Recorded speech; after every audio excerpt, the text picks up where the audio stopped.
It's so weird to me that Microsoft has finally given people reasons to buy an Xbox Series X and S.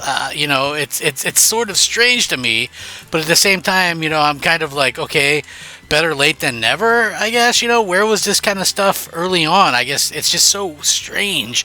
But I'm sure that, if you're a fellow Xbox enthusiast like me, you'll be happy to see this because this is the stuff that you were waiting for. I know this is like the kind of stuff that I was waiting for, and it's incredibly nice to see that everything's kind of going along swimmingly year 4. I don't know. It's crazy because this is the first generation that I've seen in maybe ever where these companies didn't really give us a ton to work with in terms of reasons to upgrade our consoles and things like that. Yeah, many of us hardcore are going to do that because we want like the greatest and the bleeding edge technology and all this kind of stuff. But at the same point in time, when we start seeing how they've kind of limited us and what we can get, I think it makes sense to, have something out there that entices people, even if it's 4 years later, to do better, and that's what I'm kind of seeing here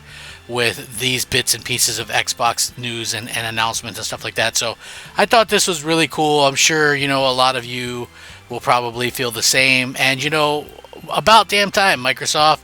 Thanks for finally, coming through a bit and making sure that, we have the stuff to play and all that kind of stuff. I'm excited by this. I'm sure you guys are too, because this is something that we can be excited about for this year.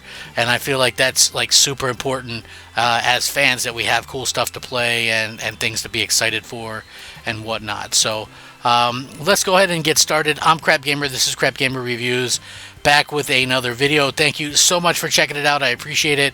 Please like, share, subscribe. I would appreciate that as well. It helps out the channel. I do daily gaming content, folks. That's right, daily. So it really kind of helps if you guys like the videos and share them out and all that kind of good stuff. Honestly, it does. And I'm so appreciative. I try to be informative yet fun. And, that's exactly kind of what I do here. So, yeah, if you guys are into that, welcome aboard. I appreciate it. It means a lot to me. So what am I talking about? Well, I'm talking about we're finally starting to get the content on the Xbox Series X and S that's taking advantage of the platform. So Indiana Jones and the Great Circle is going to run at 60 frames on both Xbox Series X and S. So that is phenomenal, because think about this for a second. This game graphically looks better than Redfall, looks better than, in my opinion, looks better than Starfield, and yet it's going to be able to run 60 frames on Series X and S. One final round of Indiana Jones and the Great Circle previews have landed today. And those are very impressive, by the way. Like, just kind of throwing that out there, that these are very impressive previews. So I'm fingers crossed, because I've been disappointed tremendously with a lot of games so far. So alongside the previews, a few outlets have also posted some interviews with the developer team, and one from Windows Central confirms some welcome tech specs for Xbox Series X and S. Machine Game says that it's still figuring out the final details. The ambition is that the game will run at 60 frames on the Series X and S.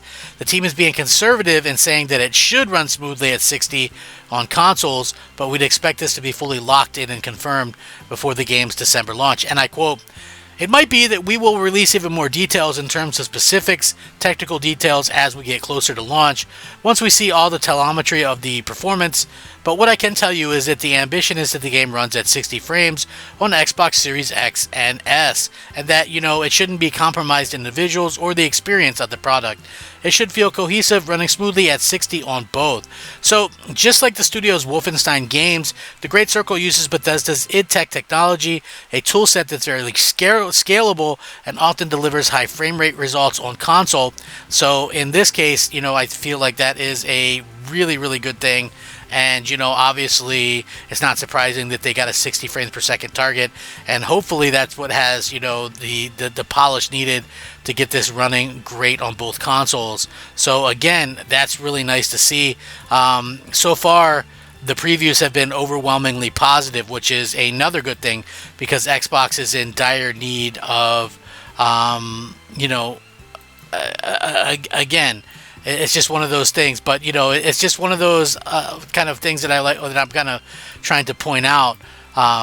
So again, this could be a big thing for Microsoft. It would have been better had it been exclusive. So the days of Xbox fans clamoring for a viable alternative to Uncharted, although I don't really look at this as an Uncharted situation, but the landscape looks a lot different now with the team starting to bring its games to PS5 anyway, including this one, Indiana Jones. But with Indiana Jones and the Great Circle, Xbox might finally have its own gorgeous globe-trotting adventure to shout about. At a recent preview event in London, they went hands-on with Bethesda's new Indiana Jones game, and they came away very, very impressed by what they played. First off, they want to talk about when they actually got their hands on earlier this month. After a brief presentation from developer Machine Games, they got to play more than 2 hours of the Great Circle on a PC build of the game, following a short introduction to the man himself down at Marshall College, and they let loose across 2 sprawling levels. The former of those was tighter, mostly scripted affair with a set goal and a more linear level design. The Vatican level allowed the studio to flex its hand-to-hand combat muscles, and they say the way that the grappling, punching, and bonking people over the head with shovel feels like the game is magnificent. Bludgeoning some people is always a good thing, and there's a real weightiness to that alone. How they did this in the Great Circle, you get a proper good feel of landing blows with a punchy sound effect to match. They were afraid that such a focus on hand-to-hand fighting might feel weird, but the team's largely focused on long-range shooting in Wolfenstein, but those fears have been truly squashed in the preview.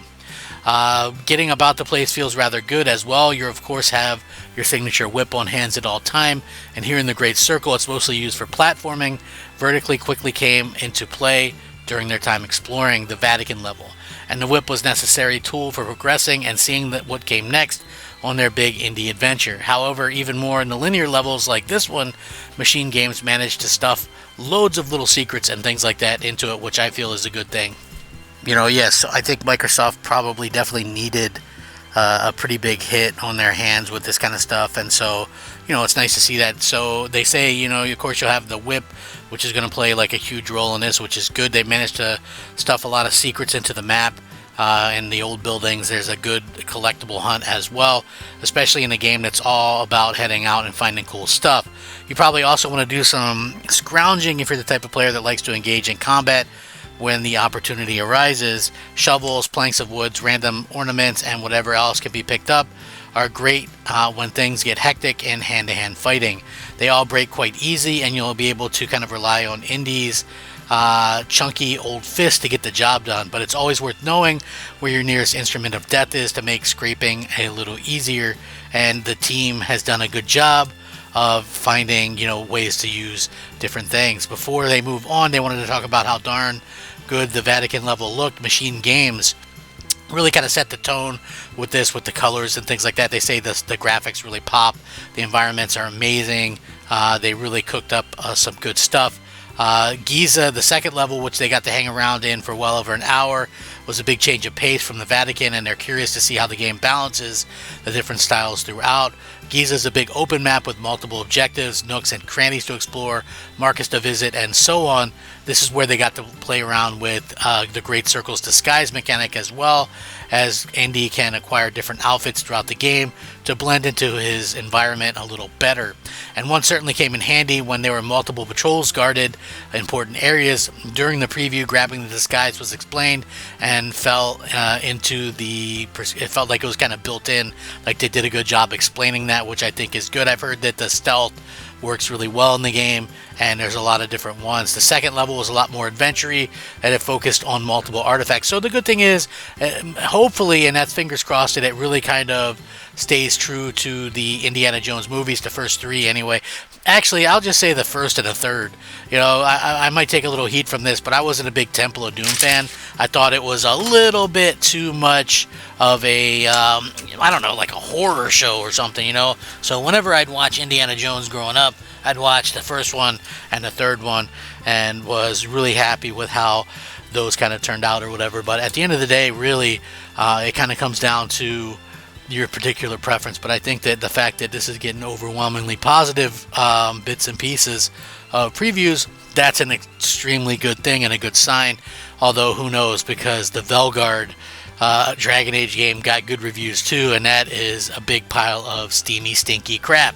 So again, we'll see how this kind of works out, and we'll see how this is one of those things that kind of happens from time to time. But again, I'm optimistic, and I think it sucks that this game's coming to PlayStation, especially the way they announced it, but it should still be a good game for Xbox users and, Game Pass users to be able to get and play. So let me know what you guys think. I'll link this in the description.